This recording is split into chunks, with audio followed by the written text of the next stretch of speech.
There comes a morning when you wake up and something feels different. Not wrong, exactly. Just incomplete. You go through the motions. Coffee, emails, conversations. But there's this whisper underneath it all asking, is this really it? Most people ignore that whisper. They turn up the volume on their lives, filling every moment with noise, distraction, productivity. But some people stop. They listen.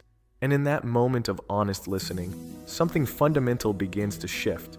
This is where transformation lives, not in the grand gestures or dramatic revelations, but in that quiet moment when you finally admit that the life you've constructed doesn't quite fit the person you're becoming. We walk around believing we're the authors of our own thoughts, the captains of our destiny. But here's the uncomfortable truth. Most of what you think, feel, and do is automated. Psychologists estimate that 95% of our daily behaviors run on autopilot, governed by neural pathways carved deep into our brains through years of repetition. Think about it. You don't consciously decide how to react when someone criticizes you. You don't choose your default emotional state when things go wrong.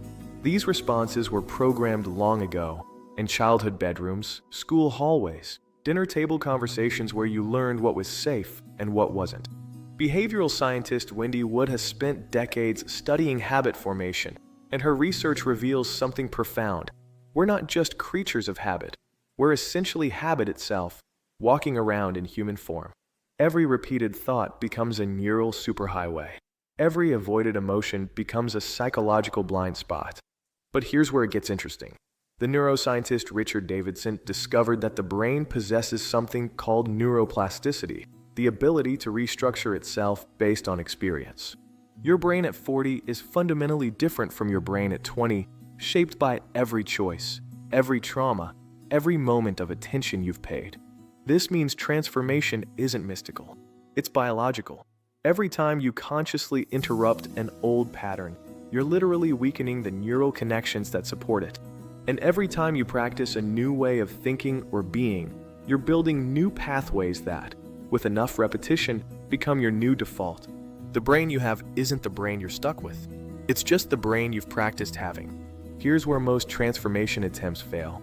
People try to change their behaviors while keeping their identity intact. They want to wake up early, but still see themselves as not a morning person. They want confidence, but internally identify as someone who's inherently anxious. Psychologist James Clear calls this the identity-behavior gap. You can force yourself to act differently for a while, but if your self-concept doesn't shift, your brain will eventually pull you back to baseline. It's not weakness, it's psychology. Your mind is wired to maintain internal consistency. Think of it like this. Your identity is the operating system, and behaviors are the apps. You can try to run new apps, but if the operating system rejects them as incompatible, they'll keep crashing. This is why traditional goal setting often fails. Goals are behavior-focused.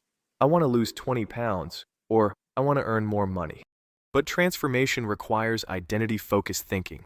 I'm becoming someone who values their health, or I'm learning to see opportunities where I once saw obstacles. The shift is subtle but seismic.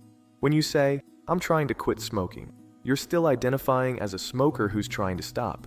When you say, I don't smoke, you've shifted the identity. Your brain now has a different reference point for decision-making. Sociologist Irving Goffman described this as impression management, but not for others. For yourself, you're constantly performing an identity, and that performance eventually becomes your reality. The question is, who are you performing for, and is that performance still serving you?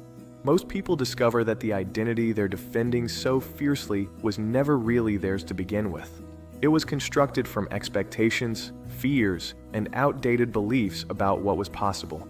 And the moment you recognize that, you gain a strange kind of freedom, the freedom to author a new story about who you are.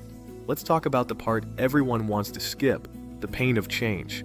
There's a reason transformation feels like chaos. Your brain's primary job isn't to make you happy, it's to keep you alive. And from an evolutionary perspective, predictability equals survival.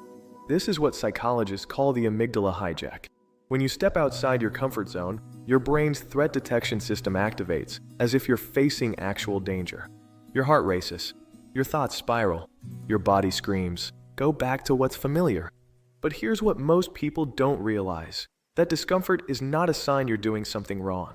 It's a sign you're doing something different. And different is exactly what transformation requires. Researcher Brené Brown spent years studying vulnerability and courage, and she found something remarkable. People who successfully transform their lives don't avoid discomfort. They've simply changed their relationship with it. Instead of interpreting discomfort as a stop sign, they've learned to read it as a signpost. You're growing. Keep going. There's a concept in psychology called the liminal space, the threshold between what was and what's next.